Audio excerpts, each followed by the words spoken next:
पंडित जी ने रवि को बताया, अब यह आत्मा शांत हो गई है, लेकिन दर्पण के टुकड़े अभी भी अशुभ है, इन्हें नदी में बहा देना चाहिए। रवि ने पंडित जी के कहने पर दर्पण के टुकड़े को इकट्ठा किया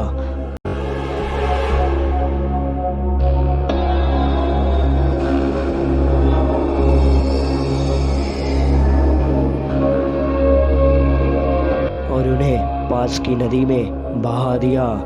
जैसे ही टुकड़े पानी में डूबे, नदी की सतह पर हल्की लहरें उठी, मानो पानी ने उस आत्मा को अपने भीतर समाहित कर लिया हो।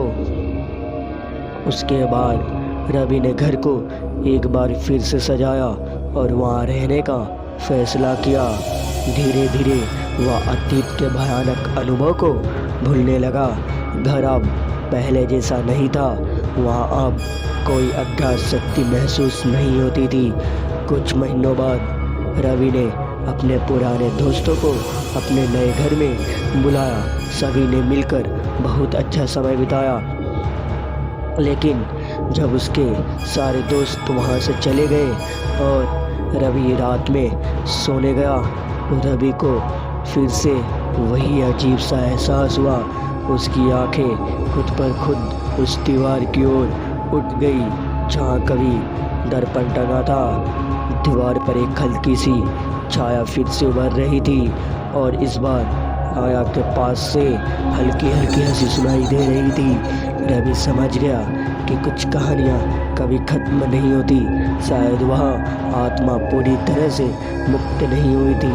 रवि अब इस घर को छोड़ने का फैसला नहीं कर सका, क्योंकि उसे महसूस हुआ कि वह और वह आत्मा अब एक दूसरे से जुड़ चुके हैं। रवि ने इस रहस्यमयी जीवन को स्वीकार कर लिया और धीरे धीरे वह खुद भी उस घर की एक कहानी का हिस्सा बन गया। रवि के मन में डर की जगह अब एक अजीब सा अपनापन आ चुका था। उसे यह एहसास होने लगा कि वह और वह आत्मा एक अनकहे बंधन में बन चुके हैं। वह हंसी, वह छाया अब उसे उतनी भयानक नहीं लगती थी जितनी पहले लगती थी। उसने इस घर को अपना घर मान लिया था और अब वह जानता था कि वहाँ कुछ भी साधारण नहीं है। एक रात रवि सोने की कोशिश कर रहा था, तभी अचानक उसे वही हल्की हल्की हंसी फिर से सुनाई दी। वह उठकर उस दीवार की ओर देखने लगा जहाँ से वह हंसी आ रही थी। इस बार दीवार पर छाया नहीं थी, बल्कि एक धुंधली आकृति उभर आई थी। यह आकृति उस पुराने चेहरे से मेल खाती थी जिसे रवि ने पहली बार दर्पण में देखा था। रवि ने हिम्मत जुटाकर उस आकृति से बात करने की कोशिश की। तुम कौन हो? क्या चाहती हो मुझसे? उसने धीरे से पूछा।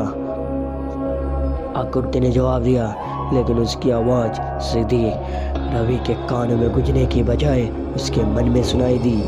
मैं यहाँ फंसी हुई हूँ, लेकिन तुम्हारी मदद से मुझे शांति मिल सकती है, आकृति ने कहा। रवि ने पूछा, मैं तुम्हारी कैसे मदद कर सकता हूँ? आकृति ने धीरे धीरे बताया कि वह एक युवती थी जिसका नाम सविता था। वर्षों पहले उसकी हत्या इसी घर में हुई थी और उसकी आत्मा दर्पण में कैद हो गई थी। उसकी आत्मा तब तक मुक्त नहीं हो सकती जब तक कि उसके हत्यारों का पर्दाफाश ना हो जाए और उसे न्याय न